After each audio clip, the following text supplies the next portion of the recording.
Welcome to Veterans Radio Hour on VBN, Veterans Broadcast Network,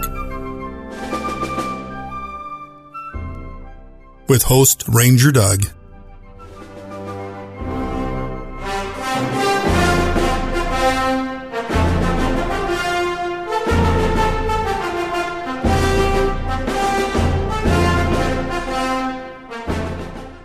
And here's Ranger Doug. Good evening, ladies and gentlemen, and welcome to the Veterans Radio Hour 2.0. This is our 28th program. Tonight, of course, we're still in this series, Russia Moves into Ukraine. We're in the 13th episode of that program. Tonight, we'll be talking about, again, where are things now and what lies in the future. Also want to mention that we have another program out there, Wounded But Not Broken, with our host, Patrick Scroggin, a wounded aviator who had a horrific air crash in the Iraq War, lost his leg, and has become a superb super athlete, and actually has a very productive and informative program on Monday nights. He's made a heroic recovery and is quite an inspiration to all of us. Everything we do here is based on only open source information. You can actually find most of this information yourself, but we have ways of processing it through experience and expertise. Our purpose is to inform vets, serve our active and reserve military and retirees, and of course our citizens. Tonight I'm joined by four great guests: Dr. Brian Downing, Mr. Doug Wise, Mr. David Johnson, and Jason Black. All have been with us before. So I'd like to just give the panel a chance to introduce themselves. I'm Ranger Doug. Since I'm just a dealer in this card game, I don't need any introduction. But please introduce yourselves and give a short statement. Brian, over to you, sir. Brian Downing here. I avoided the draft by volunteering for the Army when I was 17. 3 years later, I got out. I had a year in Vietnam under my belt, a Corvette Stingray in my garage, and the GI Bill. So off to school I went, and I studied at Georgetown, University of Chicago, and Harvard, and I've been pretty much an independent analyst ever since. Thanks, Brian. Dave, over to you, please, sir. Well, hi, I'm Dave Johnson, and I did serve in the Army. I went to West Point, from there into the infantry, and then from the infantry into Special Forces. Spent some time there. After I got out, I worked for Intel Corporation Digital Security Products, and now I am the executive director of the Center for Advanced Defense Studies, C4ADS, a Washington, D.C.-based nonprofit that leverages unique people, publicly available information, and emerging technology to address complex security problems. Our motto is innovation for peace, and we do that by seeing the world a little differently. We don't see these conflicts as conflicts between states, but between social networks. Great, Dave. Thank you. Jason, then over to you. Hey, thanks, Doug. My name is Jason Black. I did 29 years in the Army as an infantryman, a tanker, and in Special Forces. And then left the service and moved over to the interagency for the last 5 years. Great, Jason. Thanks. Then, Doug, over to you, please, sir. Well, thanks, Ranger Doug. I appreciate, again, it's a privilege and an honor to be here, and in particular to be part of any enterprise that, is in service to our heroic veterans. I was a career military officer. In the last portion of my career, the last 5 years, I was detailed to CIA, where I spent the next 30 years undercover as an operations officer. I had the honor of being a station chief 4 times. I had 9 overseas tours, had 2 tours in Afghanistan, 3 tours in Bosnia, a tour in Kosovo, Montenegro, Albania, and I had 2 tours in Iraq for a total of 5 years there. And I served in Thailand. I was chief of operational training for CIA for a significant period of time at our training facility in the United States. And I had the opportunity, I guess I could say that, when the DNI and the Secretary of Defense directed me over to be the Deputy Director of the Defense Intelligence Agency, where I spent a couple years with those outstanding officers there. So, well, thank you all. So now we'll move to the first question, and that will be to you, Brian. Where do we think that Ukraine and Russia are today in the war? Well, we've seen Ukrainian forces drive the Russians back from Kyiv in the last 3 or 4 weeks, and over the last week or two, they've done the same to Russian troops north and northeast of Kharkiv, the second largest city in Ukraine. In some places, Ukrainian troops are right up on the Russian border. making them wonder. Other than that, the Ukrainians are trying to hold off Russian offensives in the Donbass. The Russians are pressing west through a number of places. Thus far, they've enjoyed only moderate success. They're running into the buzzsaw of Ukrainian troops and Western weapons. What are the Russians doing? They are trying to deepen their control in the Donbass. They want to solidify it. They want to get more turf than they stole back in 2014. As I said, they're not especially successful. One of the puzzling and from the Ukrainian perspective, welcome things is that we're hearing that Putin and his general Gerasimov are making very local decisions in the war. They are making decisions at the regimental and at times at the battalion level that just completely guts the command system in the Russian army, such as it was. It's a bit like Elon Musk overseeing assembly line production at all his Tesla plants. That's where we are. Back to you, Ranger Doug. Thank you, Brian. That was great. Dave, then over to you, sir. Well, I think Doug had a great intro there, and I do believe that we were in a phase where both sides were rearming, a little bit of a strategic pause, getting ready for that fight in the Donbass region and south.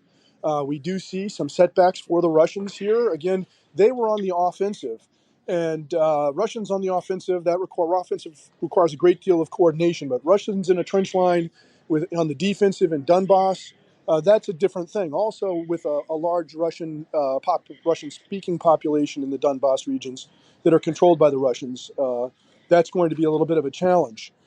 Certainly, I agree that they failed in their offensive efforts. I think it will be equally difficult for the Ukrainians to go on the offensive against massed artillery and trench lines because it's an entirely different type of fight. And centralized control can be useful in that space. It'll be interesting to see where we go from here. Thank you, Ranger Doug. Thank you, Dave. Now, Jason, over to you, please. Thank you, Ranger Doug. I'll just add on a couple of comments. I think it's interesting, the recent developments in Mariupol with the surrender of the Ukrainian unit there at the steel mill.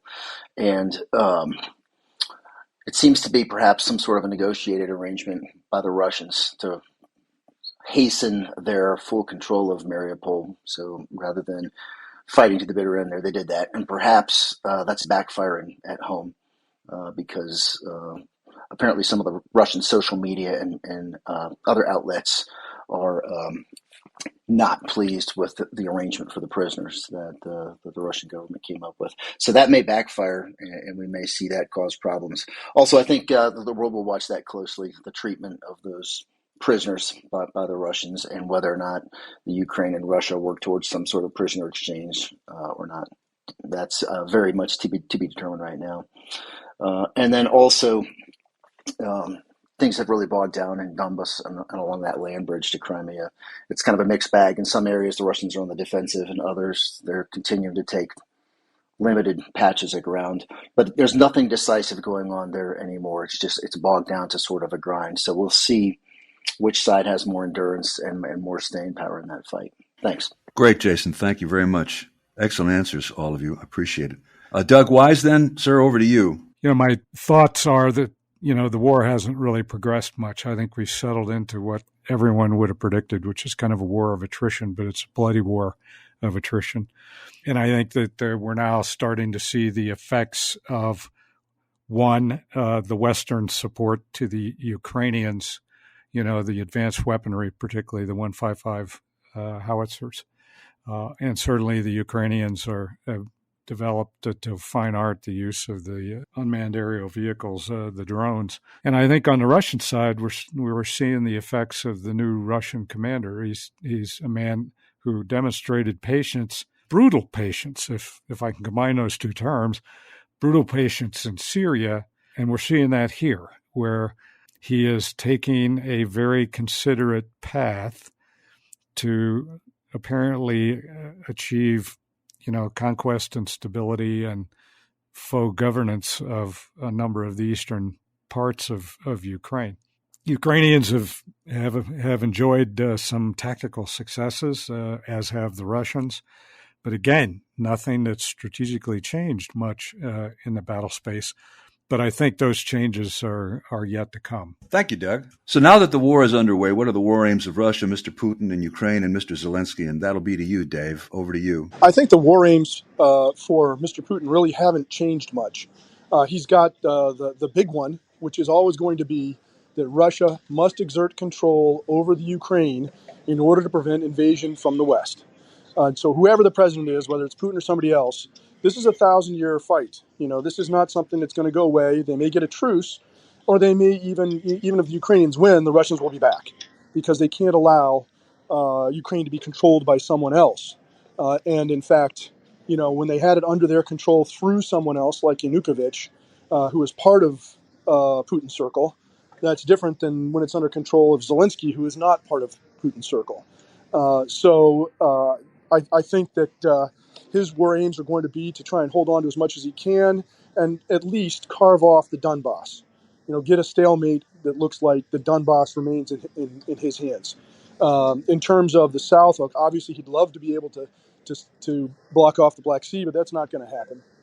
In terms of the Ukrainian war aims, the Ukrainians would like to see all of their territory back in their control. Certainly they want to make a point about their sovereignty. There may be some negotiation that they're willing to do. We will see. But also, they have a large Russian minority in the Donbass region that would have to be won over even if they seize back the terrain. Much like Kosovo, where the population was Kosovar and therefore Serbia lost the terrain, Russia could say, hey, maybe you create these independent republics and they're not really Russian, but they're still under Russian control. And that's kind of the end state I think that Putin would accept. Minimum end state is independent republics in the Donbass under Russian control. Okay, Jason, then same question over to you, sir. I'll just tag on. I completely agree with my colleagues on the war aims. I think the Russians are going to have a difficult time maintaining control of that land bridge to Crimea. So it'll be interesting to see how much effort and how many resources they're willing to pour into that in the long term in order to sustain that connection. The Ukrainians also completely agree. But one of what I think is an emerging war aim is that they're starting to recognize, they have long recognized, but they realize the criticality of the goodwill and general benevolence of the Western world that manifests as material and financial support for them. And that is probably their number one strategic asset as this thing grinds along, is the continued support, both ideological and moral, and also material from the better part of the Western world. That is what's going to see them through this situation and hopefully allow them to prevail. Great. Thank you, Jason. Over to you, Brian. I think the Russian defense establishment is more optimistic than we are about their chances. That's not surprising. I'm hearing a wood chipper analogy coming out of the Russian military, that they believe that they can just grind down the Ukrainian troops along that long Donbass salient, break the army, solidify the land bridge, and then on to Odessa and Transnistria. I don't think they can do it, but I believe there is just so much misinformation, delusion, and lying going up and down the Russian chain of command that their understanding of the war let's just say it doesn't square with ours. Conversely, I think the Ukrainian forces believe they can wear down Russian troops. I really think these American artillery pieces that have been flowing in over the last few weeks are going to be pretty important in this war of attrition in the East. With counter battery systems, I think they can find and destroy a lot of Russian artillery and then find and devastate Russian positions without any offensive operations. It's no fun being under artillery fire. Even war-hardened veterans, and there are many in the Russian army, get very tired of it because you can't fight back. And as for the new conscripts coming in, I think it will be disastrous for them. Ukraine may be preparing an offensive in coming weeks, or maybe by midsummer, of driving south from Zaporizhia to the Black Sea coast, splitting the land bridge. That's something to watch for, but I don't expect it in coming weeks. Back to you, Ranger Doug. Thank you, Brian. Now, Doug, over to you, sir. the war aims of Russia, as I've said many times, particularly on this program in the past, as well as on Twitter and on a number of written articles, the war aims are very clear. This isn't a military operation, even though Putin defined it as a special military operation. Fact of the matter is, this is not about, the success of the Russian military, except as it is applied to the extermination of Ukrainian identity, Ukrainian society, Ukrainian culture, and even Ukrainian language.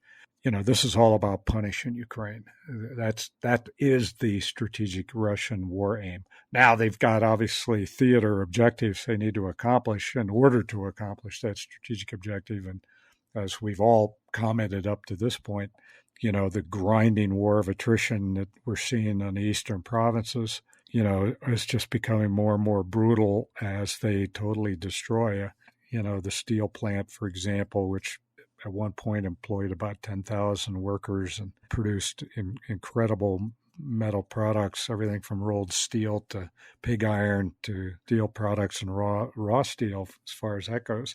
And now it's destroyed. And, the Russians are now saying that they're going to raise what's left of this plant to the ground and, turn it into a new resort, like the Russians need a new resort in Ukraine. But who knows? I mean, the Russians are not, making decisions rationally here, it appears to me. The Ukrainian war aim, obviously, they're taking advantage of the war of attrition. They're actually, when it's a war of attrition, they're actually winning. It's because they're holding their own. And like in Kharkiv, they actually expelled the Russians. And where the Russians were hoping to keep the Ukrainians out of the city and keep the Ukrainians away from the Russian border.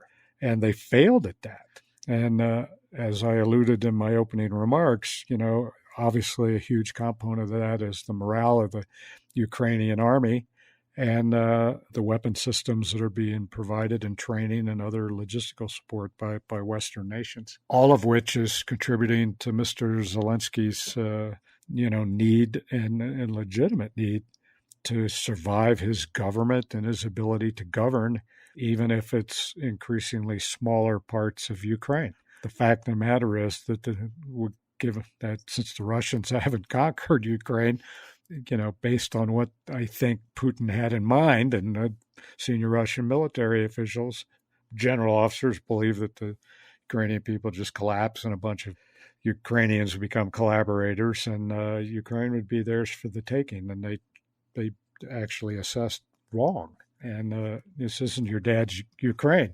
They have fought with great tenacity, great resilience, and great courage. So Zelensky, his job is to survive. His job is to preserve as much of Ukrainian soil as he possibly can, because the longer he can do that and the more cost he imposes on the Russians, the more likely that the Russians will not try to take the rest of Ukraine and that their strategic objective of destroying Ukrainian identity will not be realized. So I think that kind of sums it up. Again, I thought my colleagues did a great job, and I'm not sure I added very much to what they had to say. Thank you, Doug. And now it's time for a commercial. This is Veterans Radio Hour 2.0. We'll be back in just a moment. You're listening to Veterans Radio Hour. Stay tuned. We'll be right back. Attention, looking for semi-drivers nationwide. GTS Transportation of Burr Ridge, Illinois is looking to hire or partner with experienced CDL holders in every state. If you are going to drive, why not drive for the best? Whether you are driving solo, as a team, or as an owner-operator, GTS is looking to add you to their rapidly growing company. Become part of one of the most respected, driver-friendly, and successful transportation companies in America, where drivers are treated as royalty. Contact us at gtscarrier.com. Again, gtscarrier.com. Or call us at 847-754-4667. That number again, 847-754-4667. We would love to help you, which in turn helps everyone. GTS is an equal opportunity employer.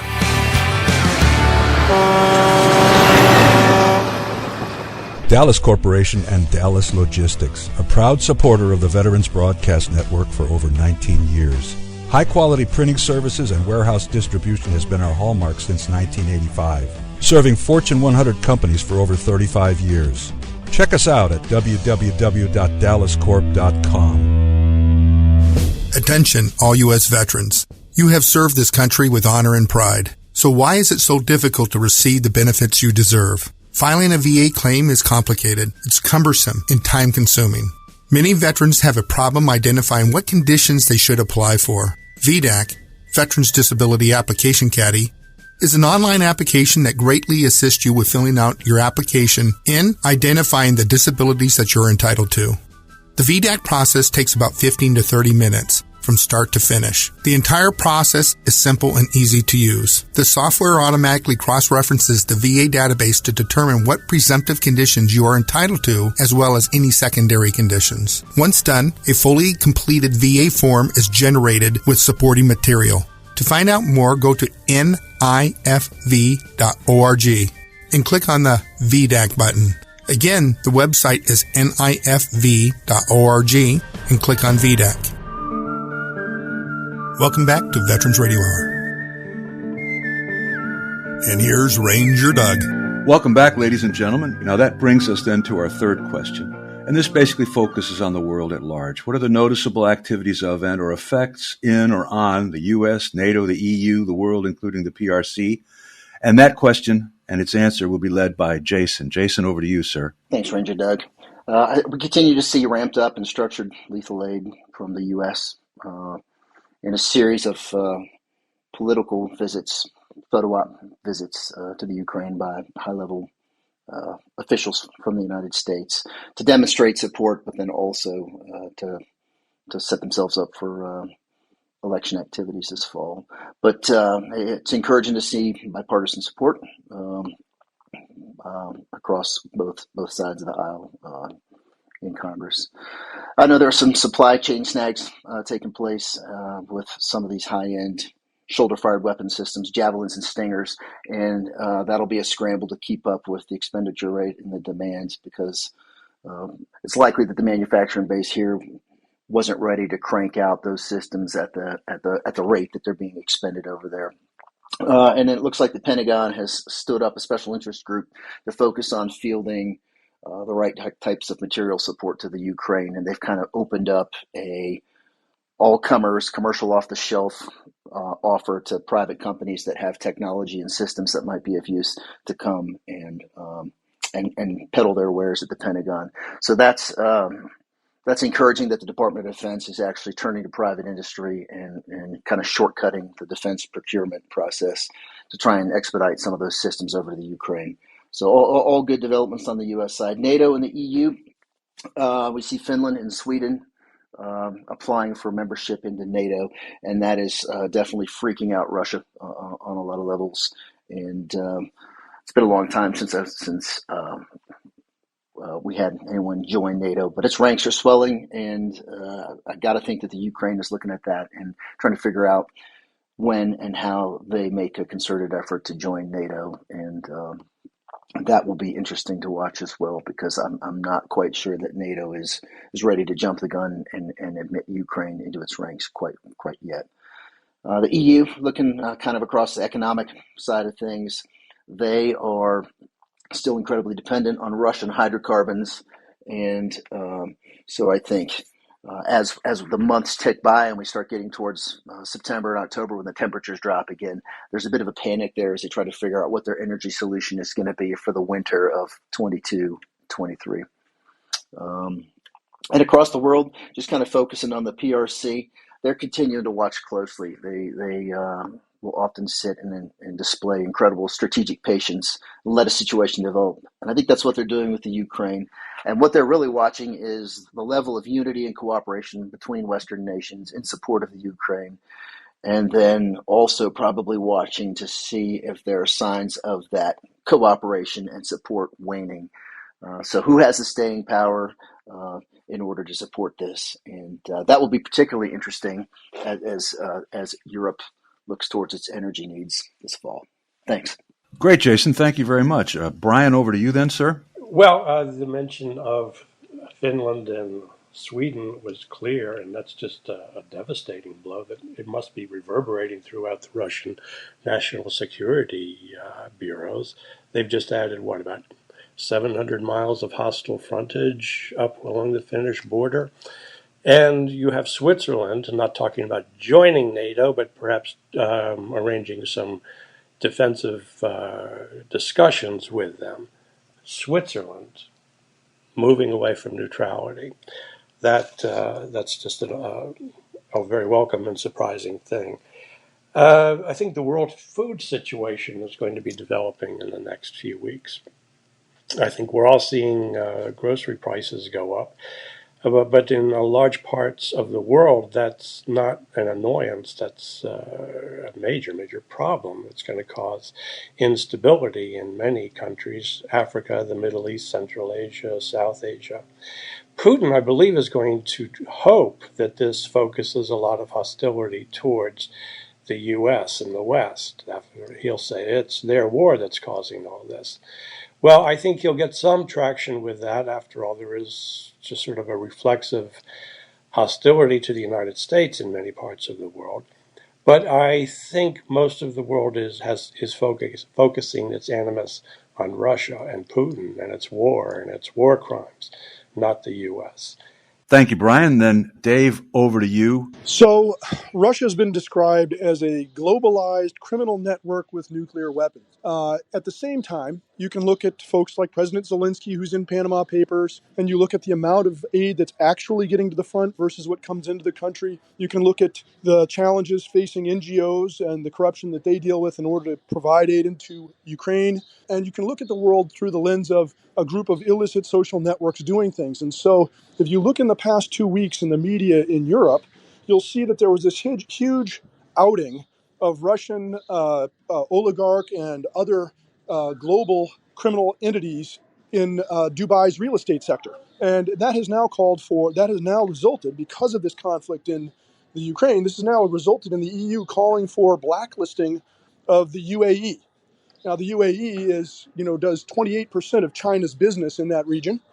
And they've been looking at whether or not they actually want to participate in Western financial markets and the rest. So you're looking within that space of understanding whether they were pushing the UAE into the East because of our efforts to uncover Russian oligarchs in their money laundering around the world, because these are globalized networks, and that has an impact on all kinds of things, because everything from poaching to terrorism, all of these things end up being linked. In fact, if you look at corruption, you can say, well, what would happen to any Stinger missiles that might not be accounted for exactly on the way to the front? Well, it could go into the garage of some government official to be resold and wind up in the hands of some terrorist group somewhere else.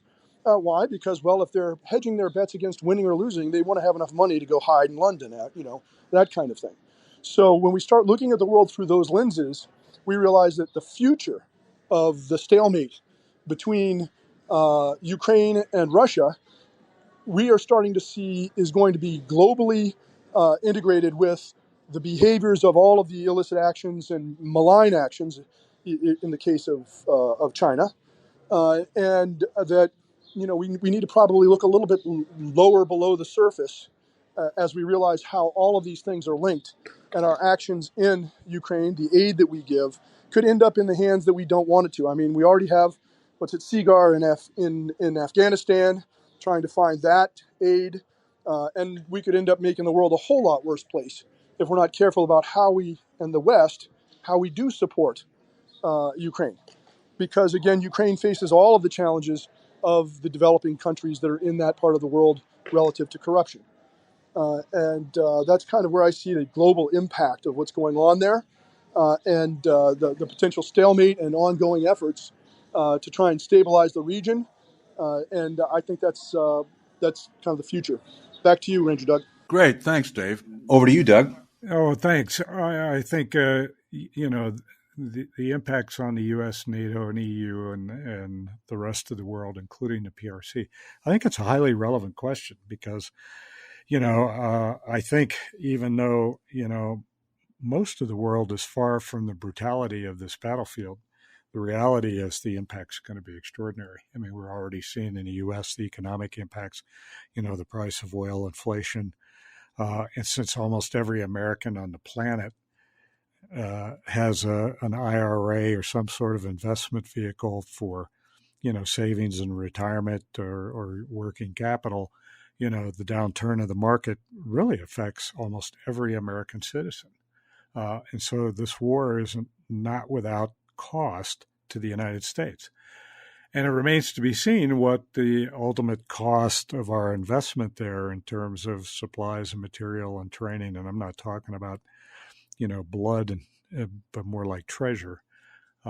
And so the United States is certainly, every American is certainly going to be part of the fight to preserve Ukraine, even if it's indirectly. It's going to be, their pocketbook is going to contribute to what we're doing in Ukraine. And it's a direct impact of Putin's careless decision to invade a sovereign nation, to say the least. NATO, I think the most significant development was, the petition by Finland and Sweden to join NATO, even in the face of Russian threats. And I think it was a hollow threat, quite frankly, because I don't believe for a minute that the Russians can hardly fight competently, in Ukraine against what would, by any assessment, a vastly outnumbered Ukrainian military. And it just shows you what the non-lethal component of warfare, the courage, resilience, and the indomitable spirit of the Ukrainians that has as much of an impact on success as weapons and ammunition do.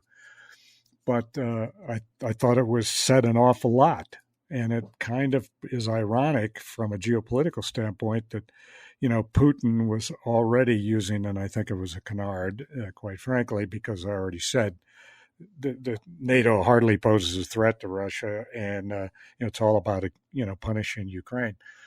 But now all of a sudden, as a result of this reckless Russian behavior, now there's two more member nations in NATO.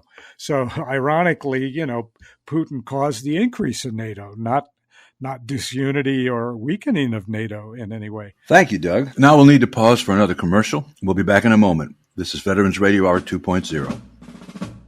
Stay tuned. We'll be right back. The trucking industry was born by the military during World War I and therefore became the father of the trucking industry. Being a truck driver achieved national attention in the 1960s, when songs and movies included truck driving as a part of the storyline.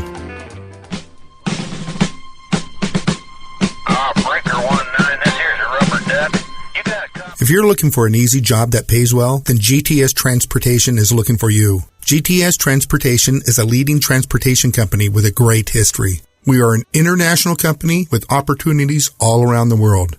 Apply now by going to our website, gtscarrier.com, or call us at 847-754-4667. That number again, 847-754-4667. Apply now and become a part of truck driving history. Dallas Corporation and Dallas Logistics, a proud supporter of the Veterans Broadcast Network for over 19 years. High-quality printing services and warehouse distribution has been our hallmark since 1985, serving Fortune 100 companies for over 35 years. Check us out at www.dallascorp.com. Attention, all U.S. veterans. You have served this country with honor and pride. So why is it so difficult to receive the benefits you deserve? Filing a VA claim is complicated. It's cumbersome and time-consuming. Many veterans have a problem identifying what conditions they should apply for. VDAC, Veterans Disability Application Caddy, is an online application that greatly assists you with filling out your application and identifying the disabilities that you're entitled to. The VDAC process takes about 15 to 30 minutes. from start to finish. The entire process is simple and easy to use. The software automatically cross-references the VA database to determine what presumptive conditions you are entitled to, as well as any secondary conditions. Once done, a fully completed VA form is generated with supporting material. To find out more, go to nifv.org and click on the VDAC button. Again, the website is nifv.org and click on VDAC. Welcome back to Veterans Radio Hour. And here's Ranger Doug. Welcome back, ladies and gentlemen. Veterans Radio Hour 2.0. This is our 13th program in this series. Then we move to the fourth question. And this one is generally one that doesn't see much effort, of course, because we haven't seen much in the way of ceasefire, truce, or peace efforts. But in case we have, Brian, what do you think? Do we have anything moving? I don't think so. There was the welcome negotiated surrender at Mariupol, which apparently is only partial because I'm hearing there are still several hundred Ukrainian troops still there, still willing to fight. But a ceasefire for the whole war, I don't think so. That would greatly favor Russia, which is in desperate need of refurbishing its units and resupplying them. Ukraine is managing that quite well without a ceasefire. So I don't see any ceasefire negotiations coming. Back to you, Doug. Great. Then, Dave, how about you? Well, I don't, as we've just finished saying, I don't see that there's something that's in the future. I think we're probably going to see, unfortunately, the Russians start moving on to the defensive, the Ukrainians attempt to be on the offensive, and hopefully from their perspective, they'll be able to gain ground and be more effective with their tactics and with their more individually led Auftragstaktik approaches. But likely, the Russians have always proven very strong in the defense, as I said before. Heavy artillery and trenches are a whole different thing than mobile ambushes with 200-kilometer moving electric bikes. So I think that what we're going to see is an attempt by the Ukrainians to shift to the offensive, but I don't think it'll be met with much success. Thank you, Dave. Great answer. And now I'll pass the floor over to Jason. I completely agree with everybody else. Nothing looks promising in the near term or the midterm for any kind of meaningful truce or ceasefire. Thank you. Great. Then over to Doug Wise. Doug, you? I think it's an excellent question. And I think we're seeing, like in Mariupol, you see little tactical agreements that are very isolated to a specific part of geography. The steel production plant, they negotiated, I think, the evacuation, and they just recently turned over, 60 medics and several hundred wounded Ukrainian defenders. And that's all the byproduct of a very local, very tactical, kind of white flag level of negotiating, but nothing that will affect strategically the outcome of the war or produce a wholesale ceasefire. Again, I think I'm not a professional negotiator, but I think one doesn't negotiate if one believes one's winning, because you don't need to negotiate. So I think the Ukrainians could legitimately claim that they're having success on the battlefield, as we've already discussed in all of the questions that you've asked up to this point. And the Russians, even if we would argue they're the tide has slightly turned in favor of the Ukrainians at this point, certainly possible to turn back again. But I think the Russians, at least through Russian propaganda, the Russian soldiers all the way up to general officers would probably believe that, they're prevailing on the battlefield. And even if they would harbor some doubts about whether they're succeeding right now, I think the Russians would believe, based on their worldview, based on what they know, that they will ultimately prevail. So again, why would you negotiate, when you win? But that said, we're seeing negotiations that happen, and that's a natural consequence of these kind of crises, and it's necessary that both sides go through what I consider to be kind of a legitimate charade. So in the unlikely event that there is a negotiated breakthrough, there's at least a mechanism to action a willingness to negotiate. So you don't have to waste a lot of time finding a conference room, identifying officials to sit around the negotiating table. You can action a willingness to negotiate much quicker than you could otherwise.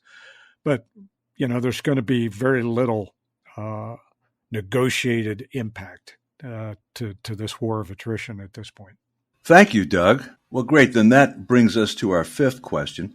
What can we look forward to in the coming weeks? And then also, if you wish to append any further thoughts from the discussion we've had already or looking forward in the future. Jason, over to you. Your cut. I think it'll be interesting to watch as NATO moves towards assimilating Finland and Sweden, and to watch the Russian response there. I also think it'll be interesting to track these prisoners from the steel mill in Mariupol, and to watch how Russia handles that, and whether Ukraine's government is able to successfully negotiate some sort of swap or exchange. I think Russia probably realizes it's going to be under a bit of a microscope with those prisoners, because they had so much publicity and exposure prior to their surrender. The fight on the ground, I don't see anything decisive happening tactically on the ground anytime soon. Brian, then over to you, sir. I'm expecting to see continuing deterioration of Russian forces, from casualties, poor supplies, weak morale, and mistrust of their officers. We've all heard about that disastrous bridge crossing attempt about a week or so ago. Well, the blame is being fixed to local officers. That may or may not be true, but that is where the blame is falling. And I think the Russian army will be no longer capable of offensive operations within a few weeks. Going over to the Ukrainian side, I think they are drawing from that great military thinker, Muhammad Ali. When he went up against a bigger, more formidable opponent, he adopted the rope-a-dope technique. He allowed his opponent to wear himself out, delivering body blows that did not have any meaningful effect on his resolve, his health, his ability to continue the fight. And after a while, his opponent wore himself out, and Ali was able to win the fight. I think we're going to see more and more guerrilla operations, Ukrainian guerrilla operations behind Russian lines, maybe deep behind their lines, 10, 20, 30 kilometers behind their lines. We're seeing those anti-tank teams on motorbikes. They are the chivalrous knights of our day, and I think they're going to force the Russians to patrol their rear areas more aggressively, and that means taking troops off the front lines. So that's where I see things. Very bad for Russia, very good for Ukraine. Back to you, Doug. Thank you, Brian. And then I'll pass that question over to Doug Wise. Doug, over to you, sir. Well, I already commented, and I don't want to repeat myself, and I think my colleagues have offered some very useful perspective. I don't think there's going to be a lot of dramatic changes, I think, because the Russians are focused on incremental gains, so that the battlefield commander knows that he can actually control and govern the territory that he's slowly acquiring. And so they're going to be in consolidation of gains mode and stability operations as quickly as they possibly can. And they can't do that and make bold military moves to expand where the Russian military is now. They just don't have the capability and the resources. And that would be true even if there wasn't any Ukrainian defenders in front of them. But their problem is super complicated by the fact that there is, very credible and significant resistance to any movement west by Russian forces. So you turn a crank on all that, I think we're going to see that the Russians are not going to be bold and audacious. They're going to be very careful. They're going to be very brutal. They're going to kill a lot of civilians. And they're just going to want to be able to put the Russian military in every square inch of the eastern part of Ukraine, establish puppet governments, and begin the charade of governance. And I think they're good at the same time. They're going to be dealing with the tremendous guerrilla warfare, war of insurgency, mounted by the Ukrainians, which, as we all know, can be very, very bloody and very brutal in and of itself, even if the scale of loss of life is much smaller than it would be on a large-scale combat operation battlefield. But I think things are going to move slow. And then once the Russians acquire control over their territory, I suspect that this Russian commander will, in fact, refit, rearm, re-equip, even if they're challenged and they're starting to get, woefully untrained conscripts, and they're now incorporating, these Wagner-like security companies into main force units. And, even if with all of those challenges that I think that the world is seeing and the Russians are facing, in the end, they'll get to the point where this military commander believes it's time to march west. How fast he does, in what way he does, it's a pretty broad front, so he's got to be pretty careful and have to have a well-crafted plan. And, of course, as all of us on this podcast know, that, the overused, thought of, the first shot always changes the plan in a gunfight, and no different on the Ukrainian battlefield. Once there's a little, diminution, I don't know if that's a real word, reduction in military activity because the Russians are spending that time consolidating and refitting, rearming, I think we're going to see, a movement to the west. But it's going to take a while. It's going to take months for them to do that. And it'll be interesting to watch. So I think the future is not going to be particularly different than the past, 35 to 45 days. But eventually, I think the Russians will certainly try to make more progress. Because again, this isn't about military conquest. This is about destruction of Ukrainian identity.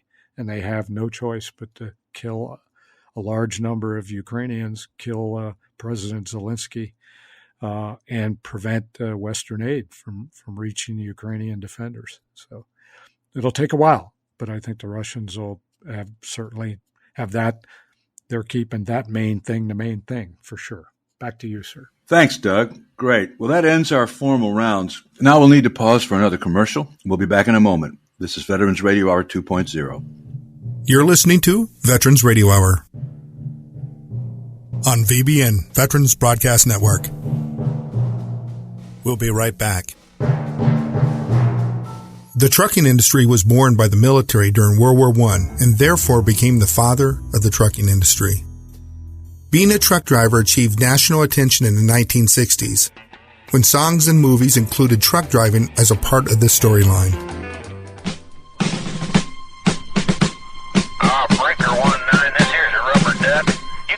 If you're looking for an easy job that pays well, then GTS Transportation is looking for you. GTS Transportation is a leading transportation company with a great history. We are an international company with opportunities all around the world.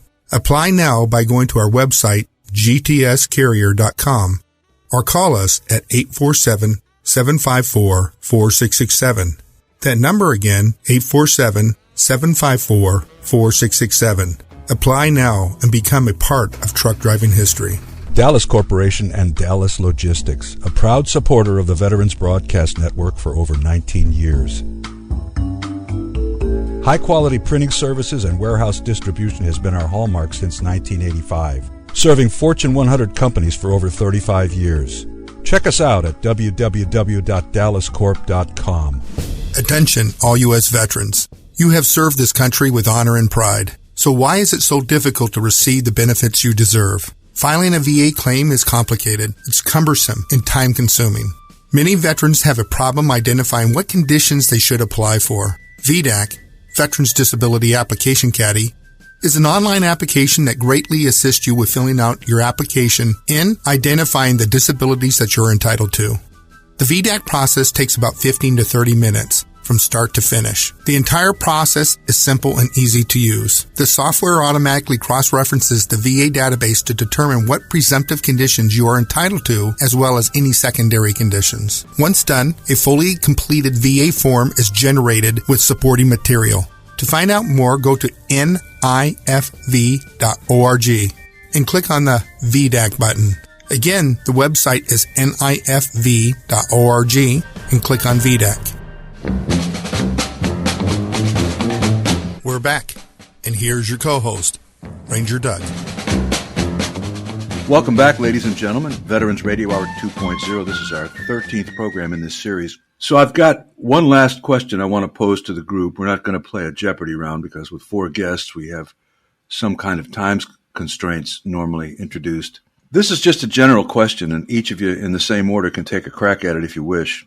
What do you think the chances are that we'll see famine in some parts of the world based on what we've seen so far? That would be to you, Jason. I can't speak to the level of probability of famine, but if it happens, it'll happen in Africa. They seem to be always in jeopardy of famine down there, and I know that a good bit of the food that's produced in the Ukraine is shipped down to Africa, and they're going to have a tough time making anything like that happen this year with the current conditions. Great. Brian, over to you, sir. Very high probability of famine in Africa, probably also Central Asia, including Afghanistan, where food allocation will be worsened by poor government. The rising food prices are nuisances to us, but they're disastrous for many parts of the world. And just short of famine, I think you will see instability in many countries. We're seeing riots in Iran, and I think that leads people to think that they're going to overthrow the mullahs and the generals. I don't think that's going to happen. Pakistan might be more on the brink of that.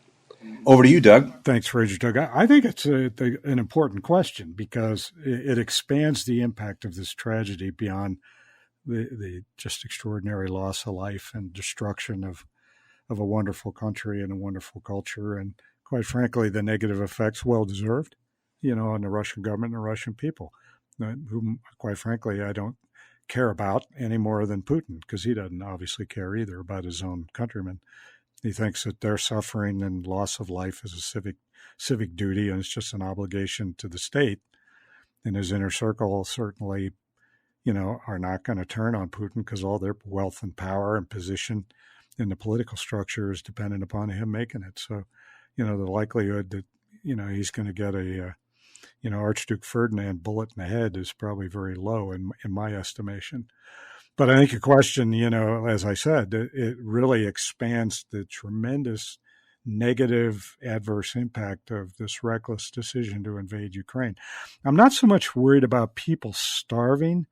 I think it's the prospect of people starving and the perception of that by many third world countries. And as I already commented, in the Arab North Africa and even in Central Africa, where the dependence upon bread products, wheat byproducts, is necessary for the preservation of stability. So I think it's the fear, it's the apprehension, it's going to be the reaction to fear and apprehension, and holding their governments somehow accountable to provide a solution that may not be possible.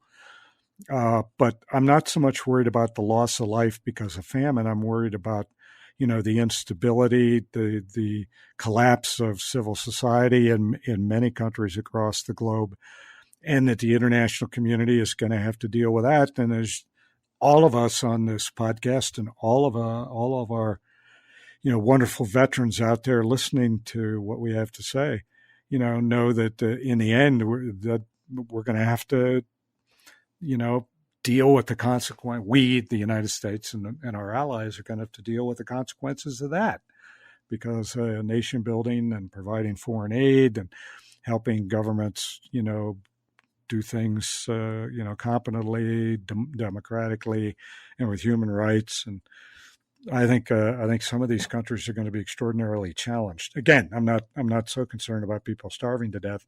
It's the perception of people starving to death by those populations that could be affected, and creating instability in situations that their governments just possibly can't control and they can't manage competently. I really worry about that. Back to you. Thank you all. And yes, I believe that famine is a problem, or at least food insecurity on a major level. And the issue probably will go to the fact that the food normally will flow to where there's money to pay for it. And unfortunately, for various regions in the world where they don't grow much in the way of food and need imports, they won't have a lot of money with which to attract that food. Well, that ends tonight's program. This was our 28th program on the Veterans Radio Hour 2.0 since we began back on Veterans Day in 2021. This was our 13th program in the series, Russia Moves into Ukraine. Tonight, our guests were Dr. Brian Downing, Jason Black, Dave Johnson, and Doug Wise. I want to suggest that you subscribe to our program. We're on over 12 podcast platforms now, including Apple, Amazon, Spotify, our own RSS feed, other places as well. We have another program called Wounded But Not Broken, hosted by Patrick Scroggin, a wounded aviator who's staged a heroic recovery, is a super endurance athlete, a leader, and also a wonderful host and interviewer of many people of very interesting stories. I love the program, and I hope you will too. It's on Monday evenings. We don't discuss any classified information here. We don't use official sources. We gather this from open sources, and the point of view of everyone on the show is that of their own views on things. We stay away from partisan politics on every program. I'm Ranger Doug, and of course, I don't need an introduction because I'm only the dealer in this card game. We'll see you next week. Ranger Doug out.